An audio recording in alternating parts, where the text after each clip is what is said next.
Beruchim haboim. Welcome everyone. We're about to begin Be'ezras Hashem together on Daf Nun Ches Amud Beis, starting with Nun Ches Amud Aleph, 13 lines from the bottom. The Gemara is discussing the subject of measuring the Techum. We learned in the Mishnah that we must use a rope of 50 amos, not longer and not shorter. We also learned that a person stands on one end of the rope, holding it keneged liboy, while the other person holds it keneged libo on the other end of the rope. The Mishnah goes on to say that when a person arrives at either a guy, a valley, or a geder, it's referring to a wall that was a stone wall that fell and now is a rubble of stones, a mound of stones. The Mishnah states over there that a person should then go ahead and mavliyoi. That means there's a special kula that we don't have to measure the slopes. Therefore, if a person wants to then measure the distance and he's now has in front of him a valley, a guy, so one person stands on one side of the guy holding the rope keneged liboy, while the other one stands on the other side of the guy of the valley holding the rope keneged liboy. And that way they're then going to then avoid having to measure the slopes. Similarly, when it comes to the pile of stones, there again, if it's too high, then they can hold a stick, each one with the rope attached to the end, and again, then measure straight across, avoiding the slopes. The Mishnah went on to say, after he's haya moided v'higia, he arrives after measuring the guy, the valley, and the geder, then he's choizer lemidasoi. Says the Gemara, midetani choizer lemidasoi. The fact that the Mishnah says that he returns from measuring to continue his measurements, michlal, it follows, di'im eino yochol lahavlioi hoylech lemokum sheyochol lahavlioi umavlioi. That if he's not able to then go ahead and mavliya at the place where he is, because it's beyond 50 amos wide. For example, he reaches a guy, a valley, and it's wider than 50 amos. So therefore, he goes to the area of the valley that is less than 50 amos, measures it from there, even though that's not in the direct line of the city. Then he goes back to his measuring way of then heading towards the city and continues measuring. And he looks towards the place where he was measuring, and he continues to measure. The Gemara points out, Tanina Laha, we have a brisa exactly that we were just then explaining the Mishnah. A person was measuring and he arrived at a valley. If the area of the valley is up until 50 amos wide, then they can go ahead and measure directly as they're going ahead and measuring towards the city. V'im lav, because it's wider than 50 amos, then then they should go to a place, to the area of the valley, even though it's not in line with the measuring towards the city, it's off to the side. Nonetheless, they should go to that side, then measure the valley, which is less than 50 amos, and then return back to where they were before, meaning further on, and continue then their measuring. The Brisa continues to say, if indeed the valley is curved, thereby there's another kula. We can go ahead and what's called magdir. Magdir means pierce and go up, pierce and go down, meaning to say that a person then holds a rope at his keneged libo at his chest, and then 4 amos away, it's a rope of 4 amos, the one then goes a little bit above him, and this then goes to the next person's feet. What does he gain by this? He gains the area between the feet and his chest. He's able to then avoid some of that slope. So that's another kula if he's not able to be mavlioi. The Brisa continues, Higia lekoisel, In regards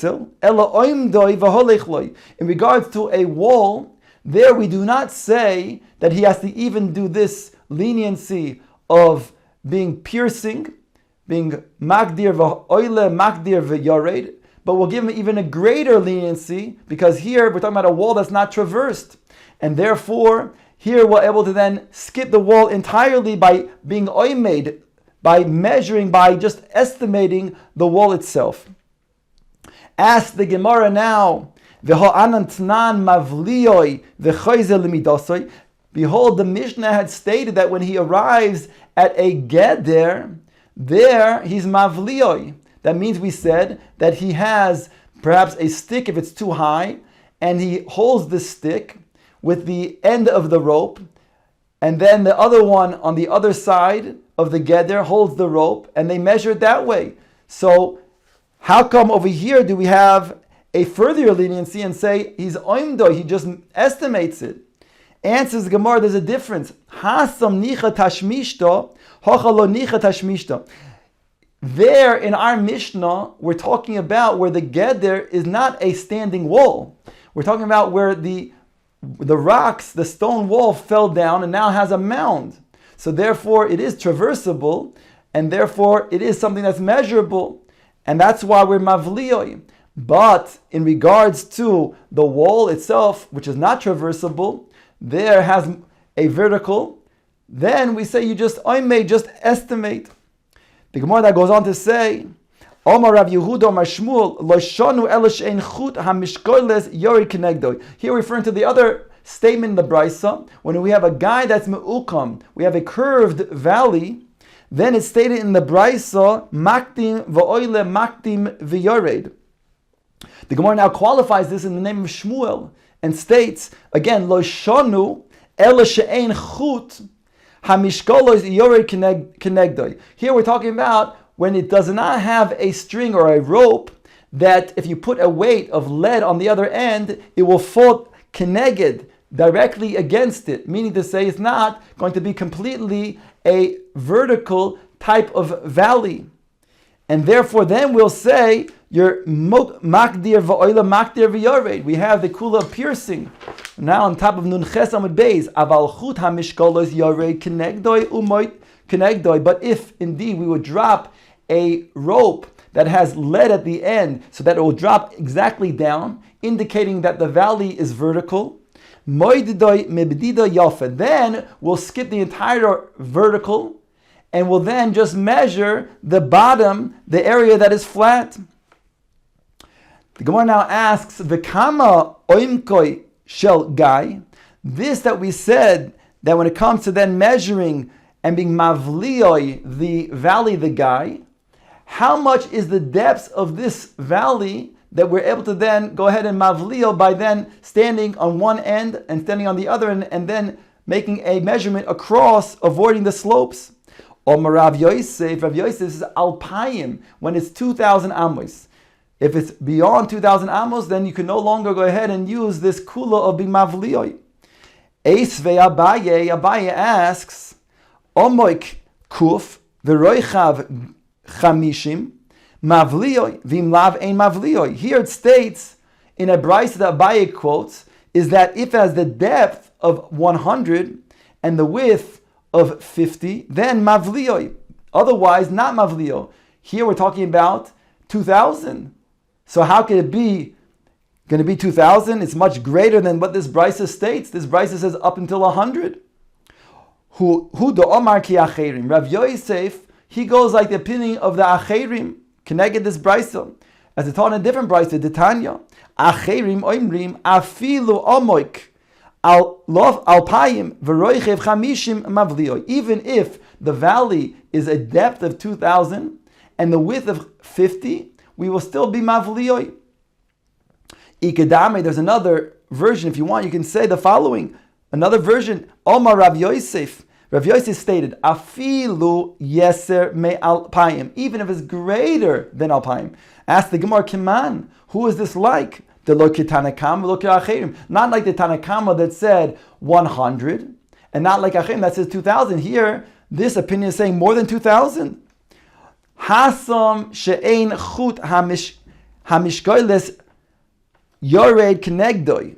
There it's talking about when the weight of the string or the pull of the rope at the other end has a lead and it goes then not keneg, then it goes kenegdoi. That's when it's talking about when the ichud is not kenegdo, rather. It's not directly vertical. When you drop it down, it doesn't go exactly down. You see that there's some space in between.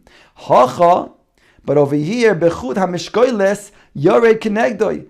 But over here, we're talking about that indeed it would go straight down.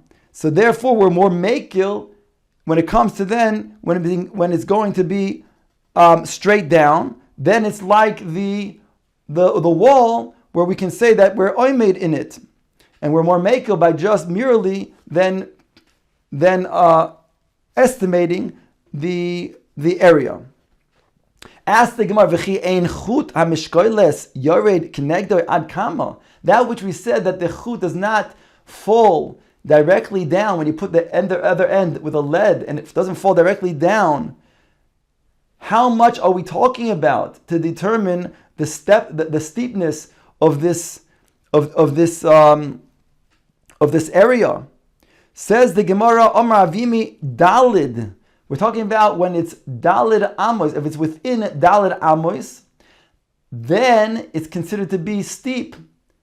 V'chein Tani Rami Bar Cheskel Dalid. If it's within Dalid Amos, then it's considered to be Kenegdoi, and it's considered to be steep where we're more Mekil.